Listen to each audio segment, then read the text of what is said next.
Student, तो आज हम लोग chemistry of elements of first transition series, ठीक है, ये जो यूनिट 1 है इसमें का जो चैप्टर है स्पेशली फर्स्ट ट्रांजिशन सीरीज, ठीक है, 3D सीरीज, ये उसमें जो भी एलिमेंट्स दिया है उनका स्टडी करेंगे, ठीक है। तो हम लोग स्टार्ट करते हैं। स्टार्टिंग जो है चैप्टर में थोड़े बेसिक कंसेप्ट जो है वो क्लियर करेंगे। ट्रांजिशन एलिमेंट क्या होते हैं? The element which contain partially filled d orbital in their atomic state or in any of their oxidation state are called as transition elements, ठीक है। स्पेशली यहाँ क्या क्या कहा गया है? Partially field D orbital. तो डी ऑर्बिटल की जब भी बात आती है तब पीरियोडिक टेबल में हम जब देखेंगे तो डी ब्लॉक एलिमेंट कहाँ प्लेस किए गए हैं? ग्रुप 3 to 12 जो है ग्रुप 3 to 12 इतने जो एलिमेंट्स है वो सब क्या है? D block element. तो यहाँ हम लिखेंगे ग्रुप 3 to 12, ठीक है। यहाँ जितने भी एलिमेंट है ये डी ब्लॉक एलिमेंट्स है। अभी यहाँ जो दिया है कि पार्शियली फील्ड डी ऑर्बिटल, तो जितने यहाँ एलिमेंट प्रेजेंट है सब में क्या पार्शियली फील्ड डी ऑर्बिटल होता है क्या? या जैसे ये जो लास्ट के एलिमेंट है 3 to 11 ग्रुप तक के जितने भी एलिमेंट है उनमें partially field D orbital present है। लेकिन ये जो 12 ग्रुप में है, जिंक है, कैडमियम है, Hg मीन्स मर्क्यूरी, इसमें कंप्लीटली फील्ड डी ऑर्बिटल होता है, ठीक है। तो उनको हम ट्रांजिशन एलिमेंट बोल सकते हैं क्या? नहीं। फिर भी वो यहाँ डी ब्लॉक एलिमेंट में प्लेस किए गए हैं क्योंकि उनका केमिकल बिहेवियर जो है वो सेम है। जितने भी अदर एलिमेंट यहाँ प्लेस किए गए हैं उनसे सेम है, इसीलिए। इन जनरल अगर 3D सीरीज की बात करते हैं, 3D सीरीज का इलेक्ट्रॉनिक कॉन्फ़िगरेशन क्या होता है? 3D 1 to 10, 4s 1 to 2, 4D series 4D 1 to 10, 5s 0 to 2, 5D series 5D 1 to 10, 6s 1 to 2, ठीक है। यहाँ 3D 4D 5D, यहाँ देखो 3D 4D 5D। 3D series में स्कैंडियम से लेके जिंक तक कितने एलिमेंट है? स्कैंडियम 21 से लेके जिंक 30, टोटल 10 एलिमेंट्स है। सेकेंड 4D सीरीज में यट्रियम एटॉमिक नंबर 39 से लेके कैडमियम एटॉमिक नंबर 48, टोटल कितने एलिमेंट्स है? 10 एलिमेंट्स। 5D सीरीज का जो एलिमेंट है वो क्या है? लैंथेनम। लैंथेनम का एटॉमिक नंबर 57 से लेके मर्क्यूरी Hg 80, कितने एलिमेंट्स है? 10 एलिमेंट्स। तो इस तरह से इनको क्लासिफाई किया गया है। अभी ये जो है ये जनरल कॉन्फ़िगरेशन है, ठीक है। तो यहाँ देखो, यहाँ 0 to 2 लिखना है क्योंकि एक एलिमेंट है 4D का पैलेडियम, उसके s ऑर्बिटल में 0 इलेक्ट्रॉन होता है, ठीक है, इसीलिए 0 to 2 लिखना है। बाकी सब 1 to 2, 1 to 2, 1 to 10, 1 to 10, 1 to 10। फिर अभी ये जो है अकॉर्डिंग टू डेफिनेशन अगर देखेंगे, जैसे मैंने कहा था जिंक, कैडमियम और मर्क्यूरी, जनरली इनकी ऑक्सीडेशन स्टेट जो होती है Zn की Zn+2, Cd की Cd+2, Hg की Hg+2, ठीक है। ये हो गई इनकी ऑक्सीडेशन स्टेट क्योंकि इनके पास जो इलेक्ट्रॉन है वो इलेक्ट्रॉन अगर केमिकल बॉन्ड में पार्टिसिपेट कर रहे हैं, 2 इलेक्ट्रॉन अगर पार्टिसिपेट कर रहे हैं तो +2 ऑक्सीडेशन स्टेट, 3 इलेक्ट्रॉन अगर पार्टिसिपेट कर रहे हैं तो +3 ऑक्सीडेशन स्टेट। तो डिपेंड करता है कि कितने इलेक्ट्रॉन जो है वो जा रहे हैं या पार्टिसिपेट कर रहे हैं, उसके ऊपर उसकी ऑक्सीडेशन स्टेट वो पर्टिकुलर एलिमेंट की डिपेंड रहेगी। अभी ये जो है जिंक Zn+2 ऑक्सीडेशन स्टेट देगा, लेकिन जिंक जो है उसका 3D में टोटल 10 इलेक्ट्रॉन और 4s में 2 इलेक्ट्रॉन। वैसे ही ये जो है कैडमियम 4D 10, 5s2 और जो मर्क्यूरी है, मर्क्यूरी का 5d10 और 6s2, इस तरह से इलेक्ट्रॉनिक कॉन्फ़िगरेशन आएगा। मतलब डी ऑर्बिटल में 10 10 10 इलेक्ट्रॉन है।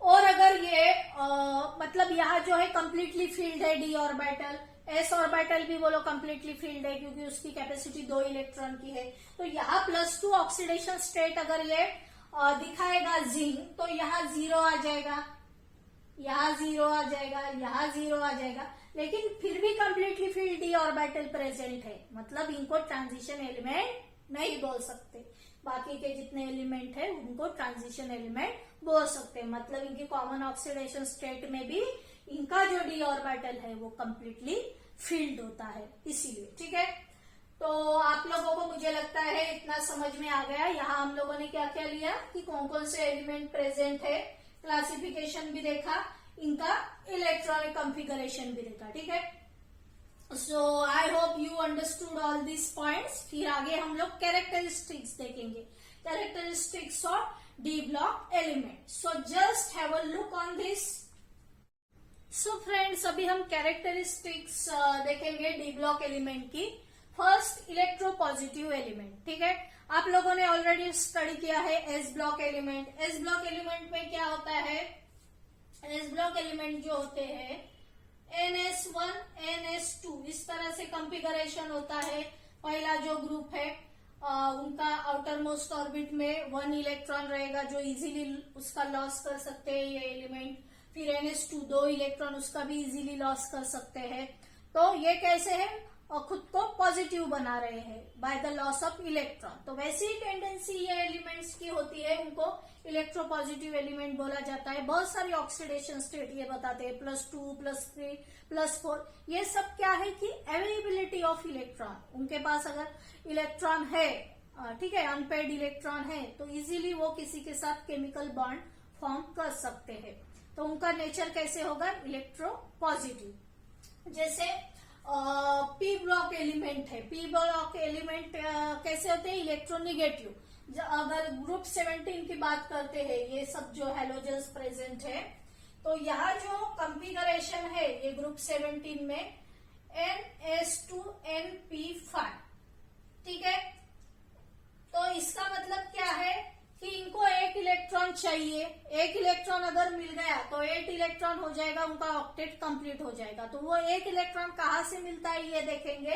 तो ये कैसे है, इलेक्ट्रोनिगेटिव एलिमेंट है। तो इनका स्टडी ग्रुप में होता है, सभी एलिमेंट का ग्रुप में electronic configuration, outer most electronic configuration या आउटर शेल का इलेक्ट्रॉनिक कॉन्फ़िगरेशन सेम है। तो उनकी फिजिकल और केमिकल प्रॉपर्टीज भी सेम रहती है, क्योंकि वो भी डिपेंड करती है कि आउटर मोस्ट इलेक्ट्रॉनिक कॉन्फ़िगरेशन कैसा है। नाउ डी ब्लॉक एलिमेंट की अगर बात करते हैं तो 3D 4D तक के ठीक है, ये जो पीरियड से इनके आउटर मोस्ट इलेक्ट्रॉन का कॉन्फ़िगरेशन सेम रहता है, जैसे ND1 to 10 NS1 to 2। ठीक है, लेकिन जब 5D 6D की बात आती है तब यहाँ देखो लैंथेनम के बाद जो भी सीरियम से लेके ल्यूटेरियम तक जो भी एलिमेंट है उनमें 4s ऑर्बिटल इंट्रोड्यूस हो रहा है। ठीक है, 4s शेल जो है वो इंट्रोड्यूस हो रही है, तो प्रॉपर्टीज चेंज हो जाती है। और जैसे ये 6D है एक्टिनियम, उसके बाद जो थोरियम से लेके लॉरेंशियम 103 तक के एलिमेंट, यहाँ ये 2 सीरीज जो है, मतलब पीरियोडिक टेबल के बेस पे या नीचे ये 2 सीरीज जो दी गई है, इनको इनर ट्रांजिशन एलिमेंट्स भी बोलते हैं, क्योंकि इनकी प्रॉपर्टीज चेंज हो रही है, क्योंकि इलेक्ट्रॉन यहाँ 4s ऑर्बिटल में जा रहे हैं और यहाँ 5s ऑर्बिटल में जा रहे हैं। तो अकॉर्डिंगली प्रॉपर्टीज भी चेंज होती है। एक तो इनका न्यूक्लियर चार्ज भी इंक्रीज हो रहा है, जैसे एटॉमिक नंबर इंक्रीज होता है, प्रोटॉन्स का नंबर भी इंक्रीज होता है। तो न्यूक्लियर चार्ज इंक्रीज होता है तो उनके साइज के ऊपर भी उसका इफेक्ट होता है। तो बहुत सारी प्रॉपर्टीज है, जैसे लैंथेनोइड कॉन्ट्रैक्शन है, ये भी डिटेल में हम लोग स्टडी करेंगे। तो ये बहुत सारी प्रॉपर्टीज चेंज होती है ये f ऑर्बिटल के इंट्रोड्यूस होने से। तो इसीलिए क्या करते हैं कि सेपरेटली जैसे 4D और 5D ये दोनों की प्रॉपर्टीज सिमिलर होती है। ठीक है, तो इनको एक चैप्टर में इनका स्टडी किया गया है और अकॉर्डिंग टू पीरियड। और 3D जो है इसका भी एक अलग से हम लोग अभी जो चैप्टर स्टडी कर रहे हैं अलग से स्टडी पीरियड्स में किया जाता है। तो इसीलिए इनको ग्रुप में नहीं स्टडी कर सकते, क्योंकि यहाँ अगर देखेंगे तो इलेक्ट्रॉन d ऑर्बिटल में जा रहे हैं और नीचे अगर देखेंगे तो इलेक्ट्रॉन f ऑर्बिटल में जा रहे हैं। तो इसीलिए इनको पीरियड्स में स्टडी करना पड़ता है। नेक्स्ट देखेंगे वेरिएबल ऑक्सीडेशन स्टेट। ऑलरेडी मैंने बताया भी है, फिर भी देख लो। जैसे स्कैंडियम है, एटॉमिक नंबर 21 होता है स्कैंडियम का। तो 3D यहाँ जो है 3D1 4s2 इसका इलेक्ट्रॉनिक कॉन्फ़िगरेशन रहेगा। तो इसकी oxidation state, common oxidation state +2 है। तो 2 इलेक्ट्रॉन का लॉस अगर हो गया तो यहाँ क्या आएगा 0। तो इसे बोलते हैं ऑक्सीडेशन स्टेट। या टाइटेनियम का देखो, जैसे 22 है, मतलब 3D2 4s2, तो ये +2 +3 ऑक्सीडेशन स्टेट बताता है। +3 बताएगा तो यहाँ के 2 इलेक्ट्रॉन चले जाएंगे, यहाँ का 1 इलेक्ट्रॉन चला जाएगा। ठीक है, तो डिपेंड करता है कि कितने अनपेड इलेक्ट्रॉन है वो पर्टिकुलर एटम के पास, उसके ऊपर उसकी ऑक्सीडेशन स्टेट डिपेंड रहती है। और ज्यादा से ज्यादा अनपेड इलेक्ट्रॉन है, ये जो एलिमेंट हम लोग स्टडी कर रहे हैं उनके पास, तो ज्यादा से ज्यादा ऑक्सीडेशन स्टेट वो बताते हैं। +5, कभी कभी +7 तक के भी ऑक्सीडेशन स्टेट ये एलिमेंट बताते हैं। Then coloured compound. Coloured compound, इसमें जनरली ये जो एलिमेंट है ये कलर्ड कंपाउंड फॉर्म करते हैं। एक सिंपल एग्जांपल लेते हैं, जैसे कॉपर सल्फेट है। कॉपर सल्फेट अगर वाटर में डिसॉल्व कर दिया तो वो एक कॉम्प्लेक्स कंपाउंड बनाएगा, जैसे CuH2O6 2+। ठीक है, और वो वाटर में डिसॉल्व करने के बाद वो वाटर के साथ इस तरह से कॉम्प्लेक्स बनाएगा और जिसका कलर रहेगा ब्लू। तो मतलब क्या कि ये एलिमेंट्स कैसे हैं, कलर्ड कंपाउंड बनाते हैं। तो फिफ्थ जो है characteristic coordinate compound. Coordinate compound का एक एग्जांपल ही ले लेते हैं, जैसे कॉपर, यहाँ ब्रैकेट में NH3 लिखेंगे और 2+। ठीक है, यहाँ NH3 4। तो यहाँ ये जो है ये ट्रांजिशन मेटल है कॉपर, और NH3 मतलब लिगैंड्स अटैच होते हैं सराउंडिंग एरिया में, लिगैंड्स रहते हैं। लिगैंड्स मतलब क्या कि जिनके पास इलेक्ट्रॉन है, नाइट्रोजन के पास एक लोन पेयर ऑफ इलेक्ट्रॉन होता है। तो इस तरह से ये कॉम्प्लेक्स बनाते हैं या कोऑर्डिनेशन कंपाउंड बनाते हैं, तो इसीलिए कोऑर्डिनेट कंपाउंड्स। ठीक है, बहुत सारे हैं ऐसे, बहुत सारे जनरली ये जो एलिमेंट्स है ये टाइप के कोऑर्डिनेट कंपाउंड्स बनाते हैं। Then show magnetic property. तो अगर मैग्नेट की तरफ अट्रैक्ट हो रहा है एलिमेंट, ठीक है, तो उसे पैरामैग्नेटिक एलिमेंट बोलते हैं। सिंपल एग्जांपल, जैसे आयन का एग्जांपल आप लोगों को पता है Fe, इसका एटॉमिक नंबर क्या है 26। तो इसके जो इलेक्ट्रॉन रहेंगे, ठीक है, इसके इलेक्ट्रॉनिक कॉन्फ़िगरेशन क्या रहेगा 3D6 4s2, d ऑर्बिटल में 6 इलेक्ट्रॉन। वो किस तरह से हम लोग d ऑर्बिटल में 6 इलेक्ट्रॉन डालेंगे, जनरली Ar करके ऐसे। Ar का नंबर कितना है 18, 18 + 2 20, 20 + 6 26। तो इस तरह से इलेक्ट्रॉनिक कॉन्फ़िगरेशन लिखते हैं। ये जो 6 इलेक्ट्रॉन है 1 2 3 4 5 6, तो कितने अनपेयर्ड इलेक्ट्रॉन है अभी आयरन के पास 1 2 3 4। ठीक है, तो जितने ज्यादा अनपेयर्ड इलेक्ट्रॉन रहेंगे उतना वो सब्सटेंस ज्यादा मैग्नेटिक होता है। अनपेयर्ड इलेक्ट्रॉन के नंबर के ऊपर डिपेंड रहती है उसकी मैग्नेटिक प्रॉपर्टीज। अगर सब इलेक्ट्रॉन अगर पेयर में हो जाए तो वो सब्सटेंस को बोलते हैं डायमैग्नेटिक सब्सटेंस, वो मैग्नेट की तरफ अट्रैक्ट नहीं होगा। लेकिन अगर ज्यादा से ज्यादा अनपेयर्ड इलेक्ट्रॉन है तो उसे पैरामैग्नेटिक सब्सटेंस बोलते हैं। अगर अनपेयर्ड इलेक्ट्रॉन है तो उसे बोलते हैं पैरामैग्नेटिक। ठीक है, तो ये है मैग्नेटिक प्रॉपर्टी के बारे में। देन अलॉय फॉर्मेशन, अपने घर में जो स्टेनलेस स्टील के बर्तन यूज होते हैं तो आयन का कॉम्बिनेशन क्रोमियम, वैनेडियम, टंगस्टन, ये मेटल्स के साथ किया जाता है, वो स्टेनलेस स्टील जो है वो बनाया जाता है। मतलब अलॉय फॉर्मेशन ये इनके जो है कैरेक्टरिस्टिक है। Then interstitial compound, interstitial compound में जैसे मैं यहां लिखती हूँ TrC या TrH भी लिख सकते हैं। मतलब ये टाइटेनियम का मैंने एग्जांपल दिया है, लेकिन ये एलिमेंट के जो क्रिस्टल का स्ट्रक्चर होता है, उनका जो स्ट्रक्चर होता है उसमें बहुत सारी ऐसे स्पेसेस होती है, खाली जगह होती है कि जिनमें दूसरे एलिमेंट ट्रैप हो सकते हैं। मतलब कार्बन रहेगा या हाइड्रोजन या नाइट्रोजन, जो एलिमेंट का साइज कम है। तो इस तरह से जो कंपाउंड बनते हैं उनको बोलते हैं interstitial compounds. Then catalytic property, catalytic property का बहुत एक अच्छा एग्जांपल है, जैसे निकेल है, प्लेटिनम है, पैलेडियम है, ये सब element as a catalyst act करते हैं। तो बहुत सारी रिएक्शन में platinum, palladium as a catalyst use करते हैं।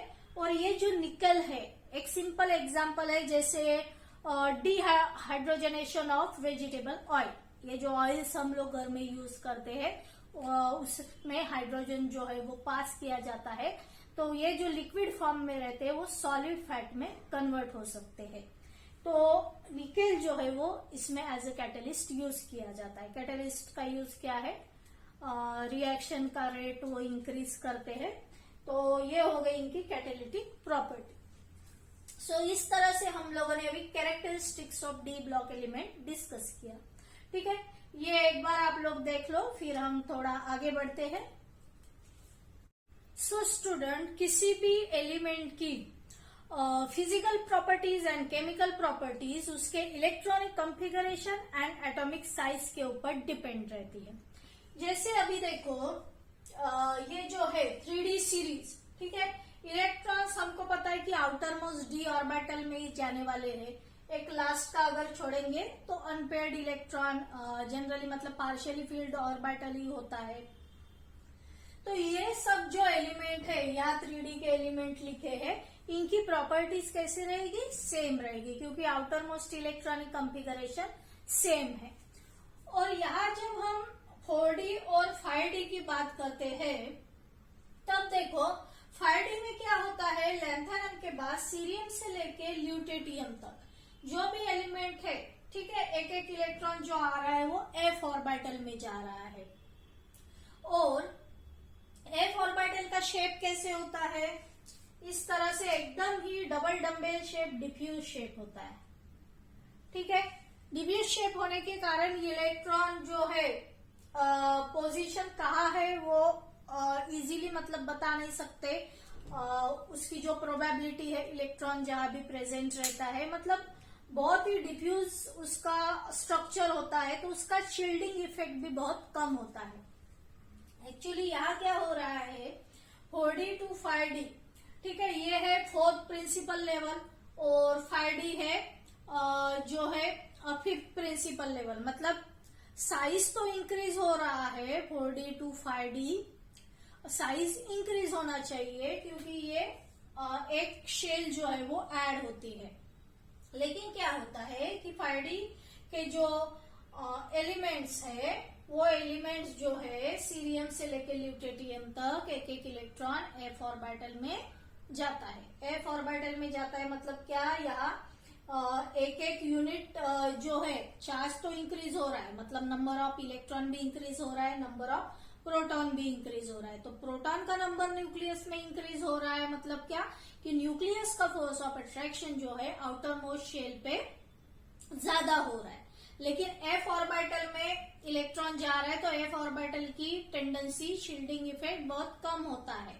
ठीक है, तो वो जो आउटर मोस्ट इलेक्ट्रॉन पे जो फोर्स ऑफ अट्रैक्शन होता है वो ज्यादा होता है न्यूक्लियस का, इसकी वजह से साइज जो है वो कम हो जाता है। मतलब 4D के बाद जो 5D है, उनका जितने भी एलिमेंट है 5D में, उनका एटॉमिक साइज इंक्रीज होना चाहिए, लेकिन वो इंक्रीज नहीं होता है। तो नियर बाय 4D और 5D के एलिमेंट का साइज जो रहता है वो सेम होता है। उसके कारण क्या होता है कि उनकी जो केमिकल और फिजिकल प्रॉपर्टीज है वो नियर बाय सेम ही होती है। मतलब यहाँ जो मैंने दूसरा पॉइंट एटॉमिक साइज के बारे में बताया है, तो जैसे मैंने एक्सप्लेन किया कि साइज सेम होता है तो फिजिकल और केमिकल प्रॉपर्टीज भी मैच करेंगी।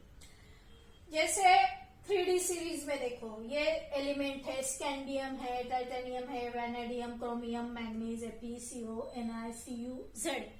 यहाँ जो है स्कैंडियम, टाइटेनियम, वैनेडियम, पहले तो साइज बड़ा रहता है, फिर क्रोमियम 2 कोबाल्ट साइज थोड़ा कम होता है और इनका साइज और भी कम होता है, लेकिन नियर बाय साइज सेम ही रहता है। जितने भी एलिमेंट यहाँ प्रेजेंट है, ज्यादा ऐसे डिफरेंस नहीं रहता है, इसीलिए ये एलिमेंट्स की प्रॉपर्टीज भी सेम होती है। तो ये था बेसिक पार्ट। ठीक है, अभी हम जो मेन पार्ट है 3D ट्रांजिशन एलिमेंट, हम लोग जो स्टडी करेंगे, एक एक प्रॉपर्टी डिटेल में स्टडी करेंगे। तो ये सब था इंट्रोडक्शन का पार्ट।